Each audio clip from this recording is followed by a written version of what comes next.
The policeman on the corner is a good symbol for law. Like the policeman, law directs us in doing the right things to live together in harmony. And law forbids us from doing the wrong things that tend to destroy that social harmony. But law is more than the policeman on the corner, more than the courthouse where our laws are enforced, more than the jail where lawbreakers are punished. Law is one of three forms of social control which regulate our daily lives. Custom, what we usually do. Moral code, what we should do. And law, what we must do. Now, just how do these social controls affect us? Well, in the teen canteen in our town, we'll find part of the answer to that question. You see, the canteen is always busy early in the evening, but on weeknights the crowd thins out gradually. So when the clock approaches closing time, things quiet down in a hurry. The club has its own laws about closing and the members obey them. After closing time, you won't find anyone there, except for the 3 members whose turn it is to clean up. But did I say 3? Just us, Betty? Aren't there always 3 on the cleanup committee? Yes. I wonder who's missing. If it's that Jack McGregor again. It is. I've heard he always ducks out early. It's bad enough with 3 to clean out, but only 2. And he's supposed to be business manager of the canteen. You know, Betty, I'm going to bring this up at the business meeting tomorrow. I'll show that Jack McGregor. I meant to tell you, Betty, honest, Jane. My dad insisted that I be in the house by 11 o'clock. Can't you explain to him? He wouldn't want you to run out on your responsibility, would he? Take it easy. We're not getting anywhere this way. Staying to clean up is a problem with a lot of us. Even though I'm the chairman of the canteen, I've had to skip cleanup duty to keep from being out too late. Say, maybe weeknights we ought to close the canteen earlier. You'll never get anyone to agree to that. I don't know.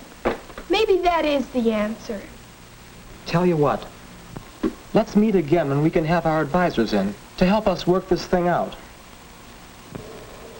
As you know, our civic association has been with you from the start.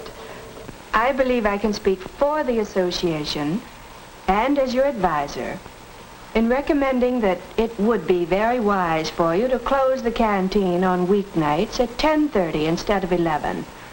After all, that's customary in our town. The drugstores, ice cream stores, most of the places of business are closed by that time, and, well, it seems to me that you might close, too.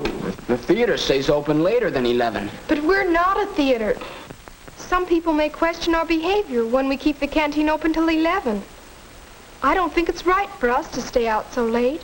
Who's to say what's right? We know what's good for us. Nobody has to stay here till 11 just because the canteen is still open. There's no law that says you have to stay or you have to go. You're a lawyer, Mr. Parks. There's no law, is there? No, Jack, I don't think there is. Now. But I have heard people talking about your late hours here. You'd better realize that the town could pass a law which would compel you to close at 10:30 or 10 or even 9. You see, whatever the community decides is best for itself usually becomes law. The community? Well, aren't we part of the community? Well, of course you are, Jack. But thinking of the community as a whole, well, I wouldn't like to see our town pass a curfew law, as some other towns have. Don't you think it would be better for the community and for you if the canteen were to pass its own law to close weeknights at 10:30? And so Jack is learning about social controls. It's customary, said Mrs. Brown. It's right, said Jane. It's the law, said Mr. Parks. Yes, they can all see how these social controls, custom, moral code, and law have always played a part in the activities of the teen canteen. Here, as in our general society, there are a great many customs, and we accept them. Customs of dressing. We're neat and clean. Customs of courtesy. We're thoughtful of others. What happens if we violate a custom? It isn't serious. Perhaps we simply lose a little prestige. Nevertheless, customs do control us. We make a habit of following them. And then there are moral codes, sometimes called the mores. These are society's standards about what we should and should not do. They are more deeply ingrained in us. We simply don't cheat in games. We in the society in which we live think that's the proper way. In the canteen, there's no drinking or gambling. That's in line with the moral code of this group. And what happens if we break the moral codes? Well, anyone who breaks these loses social status. He no longer belongs. He's an outcast. And then there's law. Let's return to that business meeting where a new law or rule has been under consideration. It seems we have 4 good reasons for setting the closing time of the canteen at 10:30 on weeknights. For the convenience of the cleanup committee, we need an earlier closing hour. Then there's the custom in the town. And some feel that it's not right for us to stay out late.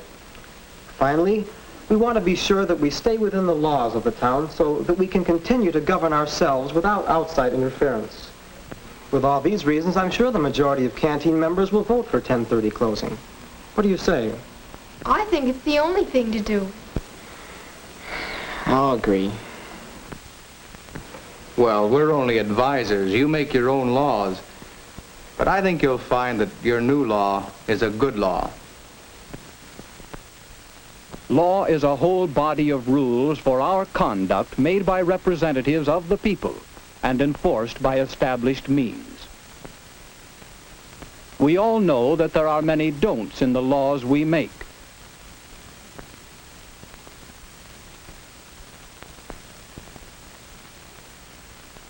Law prohibits what the majority decide is wrong. Law directs what is agreed to be right.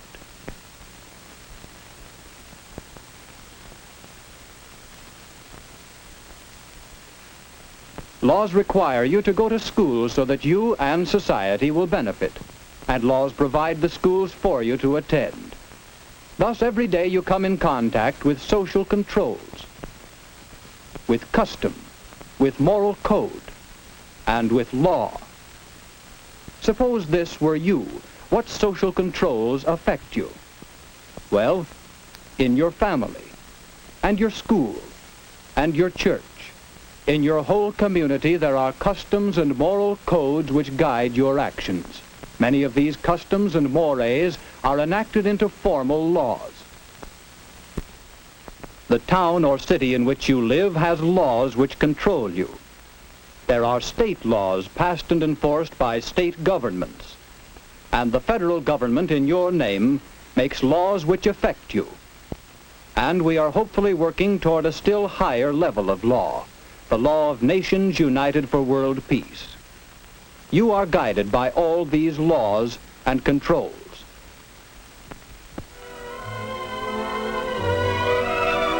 The new law for closing at 10:30 was agreed upon by a majority of the members of the teen canteen. The good law because it agrees with the customs, the moral codes, and the laws of this group and of this community.